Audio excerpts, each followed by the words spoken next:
Tere tulemast Musta kassi taro lugemisse kaalud. Siit tuleb lugemine teile nädalaks 17–23 august. Ma olen teile siia valmis pannud 7 kaarti ja vaatame, mis neil kaartidel teile siis selleks nädalaks öelda on. Nädal algab teil siin sauade 8-ga. Sauade 8 on kõige kiirem kaart taro kaardipakis. See räägib sellest, et asjad hakkavad väga kiiresti teie elus liikuma, need, mis seisib paigal. Tema kõrval on karikate 4, mis räägib tüdimusest ja tüdinenud ootamisest. Et see ootamine saab läbi ja asjad hakkavad liikuma. Kui praegu kõik seisis paigal, siis nüüd hakkab nagu see liikumine pihta. Et asjad hakkavad minema edasi. Seisak lõpeb, asjad hakkavad liikuma.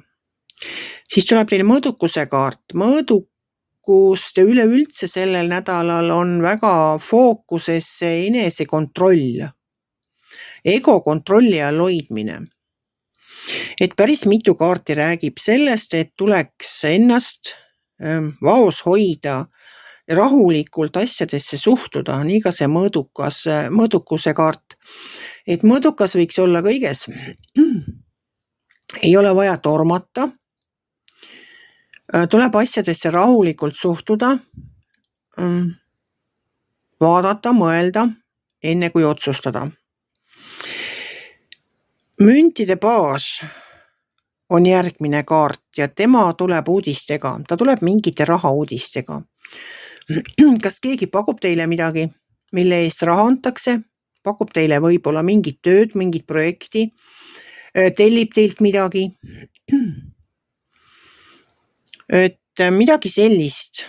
Müntide baasil on rahauudised ja teie peate otsustama, kas te hakkate midagi muutma. Siin all on armastajate kaart. Kas te hakkate midagi muutma või lepite sellega, mis teil praegu on? Armastajate kaart on valikute kaart. Tuleb valida selle vahel, kas ma hakkan nagu muutma midagi või ma jään sinna, kus ma olen. Et olen rahul sellega, mis mul on, samas on unistused, mida tahaks teha ja nüüd ongi valik see, kas ma püüdlen unistuste poole või lepin sellega, mis mul on, ega hakka mitte ühtegi sammu sellesse unistuste suunas astuma. Siis on teil välja tulnud keiser. Keiser on, tema hoolitseb selle eest, et meie salved oleks täis. Tema vaatab, et meil jätkuks absoluutselt kõik, et meil oleks katus pea kohal, kõht täis, riie seljas, suhted korras, töö, pidev sissetulek. Tema vaatab seda, et kui teil praegu on seal kuskil mingi kitsaskoht, siis tema hoolitseb selle eest, et teil oleks nagu pidevalt kõik olemas, mis te eluks vajate. Ja siis on siin sauade 5, mis omakorda jälle tuli ka selle mõõdukuse alla. Räägib sellest, et tuleb hoida ego kontrolli all. Siin on konfliktikaart, aga ta ongi selline, minu jaoks on ta koosolekukaart, minu jaoks on ta selline kaart, kus räägitakse suud puhtaks. Kui on kellelgi ideed mingisugust asja ellu viima hakata, siis kutsutakse kokku koosolek. Inimesed saavad oma arvamuse välja öelda, saavad vaielda ja siis ehk selgub tõde ja minnakse siis edasi. Et aga ta on ka puuduliku juhtimise kaart. Et eks pahatihti ongi need konfliktid ülemuste ja alluvate vahel, et alluvad tahaksid seal võib-olla teistmoodi asju ajada, ülemused jälle näevad asja teisest seisukohast.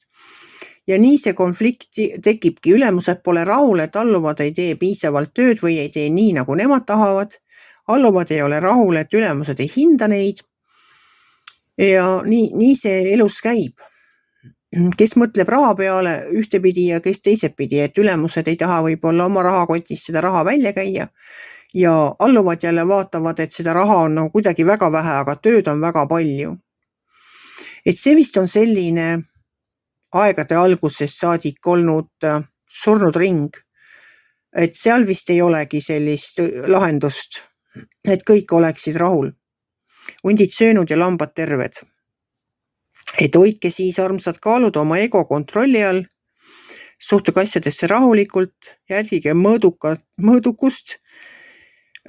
Kõiges võite jälgida, ärge sööge üle, liikuge mõõdukalt, tehke tööd nii, et oleks ka aega puhata.